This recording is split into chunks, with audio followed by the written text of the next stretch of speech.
So what I'm going to propose to you right now is a return to intimacy with uncertainty. Now that sounds like a bit of an oxymoron, right? For how could anyone become intimate with an ambiguous state that is unpredictable, variable, inconstant, and unreliable? This seems to be a reasonable assumption. Well, therein may be the difficulty right there. It reveals how estranged we have become with the basic non-quality of our true non-nature. Seeking to be certain represents a form of escapism because it reinforces losing touch with what we are and encourages identifications with what we are not, which becomes compounded into mental habit and supported by general preference for familiarity that human beings have, which becomes the basis for the idea that a state of uncertainty is bad, which then culminates into the delusional state. Once the delusional state develops, that is, the belief that reality is an external medium, then this mindset supplements itself and verifies itself to itself, which becomes a self-fulfilling prophecy of sorts, where then certainty makes sense, for it helps us with survival. It seems perfectly rational, logical, and reasonable to seek certainty, because it assists mankind in his extrinsic quest, making it easier to gather resources, plan events, coordinate activities, and meet the rising demands of people in the world. Fair enough, but I think we've come to the point where the truth can now be told and known. We don't have to keep feeding into the lie, because raw survival has become less of an issue with the development of civilization. And we can use the rationality, logic, and common sense towards better functions. Indeed, it would be a misuse of these tools to keep on employing them in archaic applications. Embodying the lie makes what's simple become very painful and arduous. It turns an effortless effort into a great strenuous struggle, which is all predicated on the lie that physicality is an external material state. Our ancestors can't be blamed, for they had no idea that reality is interconnected with the mind, and that the source of awareness is within, experiencing the reflection of a stream of mental projections of varying densities. Not knowing this, which for purely instinctual consciousness is actually impossible, and is also quite unnecessary for this type of operating system, is understandable, for it didn't even become an option until the advent of self-awareness. And with self-awareness, it isn't immediately discernible, as this level of consciousness is starting from delusion, and has to take gradual steps towards lucidity in order to realize the actual configurations of the reality, which then brings clarity to the aspects of truth and illusion. I think we are now able to take those first steps towards the truth. The old description of reality isn't sustainable. We are rapidly approaching an impasse, a critical mass, so to speak, which is an apt descriptor in more ways than one. You can keep on evading the truth and perpetuating the lie, but it's only going to lead to more suffering, more bloodshed, more quandary, and more death. It doesn't make any sense. It would be like a creature developing wings and not bothering to pursue figuring out how to use them. So many of the issues and difficulties that face mankind remain unsolvable, by the refusal to move into enlightenment. And so many of the philosophical questions and scientific inquiries will never lead mankind to any answers, for so long as we stubbornly cling to a false description. A projected phantasmagorical phantom world only adds up to enough to provide a frame of reference. It's always going to have holes, missing links, and contradictions, because we are seeking to tie it all together based on a false premise. That's why obtaining an answer always leads to more questions. That's why, often, our inquiries only lead to a dead end. And this is where we begin reaching, struggling to bridge the gap with our theories and far stretches of inductive reasoning. God, the Big Bang, crude forces in chemistry, a universe, a world, evolution, mankind. These are all attempts to legitimize the phantom world into being an independent, self-sustaining medium. Realize that all explanations will always leave us a bit short, because they are taking the investigative approach with a false assumption. And you can never hope to answer the larger questions that will inevitably arise from these erroneous conclusions. What? You think just by saying that we are creatures of evolution that came into existence on a planet located in a universe that exploded into existence actually answers anything? Do you know how absurd that is?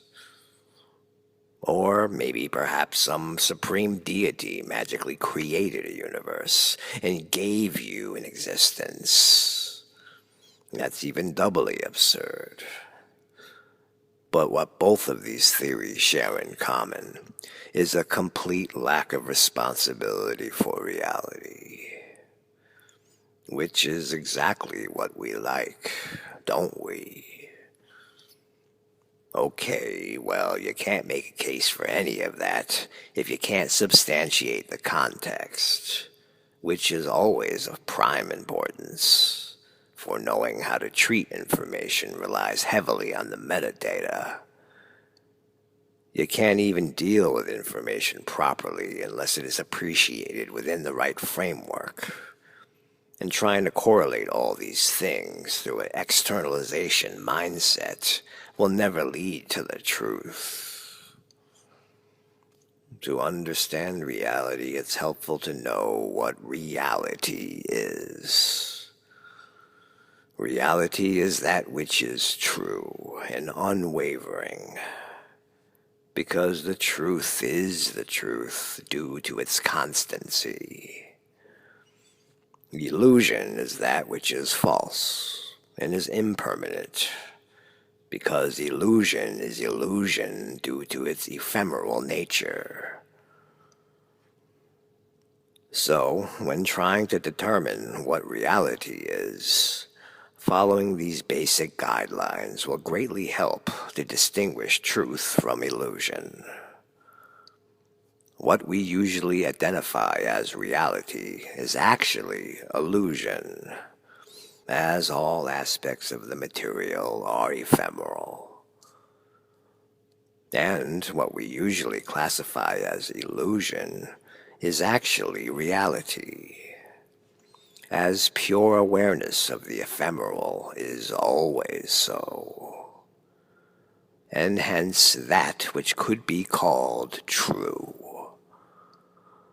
Delusions are therefore associative relationships with transient qualities, aka illusions, that are empty of substantiality, but provide insulation from the raw, pure truth, that which we seek to evade because it can't be familiarized or reduced to a mundane feature. This is where identifications with mortality, restriction, locality, and consequentialism are established. So the illusion is used as a proxy substitution to serve as a simulacrum of a qualitative state of familiarity that isn't an innate feature of potentiality. This process is perhaps a prerequisite for the eventual emergence of self-awareness, but certainly not meant to become a wallowing ground. For if so, the suffering soon comes to rouse us from our sublunary oubliettes. This is where the doorway towards lucidity can be potentially found. Increasing lucidity reveals more and more illusion, until there is finally a breakthrough, which may or may not come all at once in total illumination, or gradually in a series of culminating waves of escalating realizations. Enlightenment is the stasis between potentiality and illusion, where there is self-awareness, whilst there is an awareness of that which is self-aware. And the personified ego is revealed as part of the illusion. This is where it becomes abundantly clear that our frame of reference is but a small raft, adrift in a vast sea of unrealized possibilities. Following lucidity all the way to its source will bring us face to face with nothingness, a non-introduction to pure potentiality, the wellspring of all manifestations. This is your origin. This is your fundamental foundation. This is that which isn't a this or a that, or even an is. It doesn't look like anything, nor is similar or comparable to any phenomenal reference. It is completely free of all distinctions, eternal, infinite, undefined, and beyond all labels. And this is why you can never become familiar with it, despite it being always ever the case. The uncertainty never wears off, nor does it eventually become certain. But that doesn't mean that you can't become intimate with uncertainty.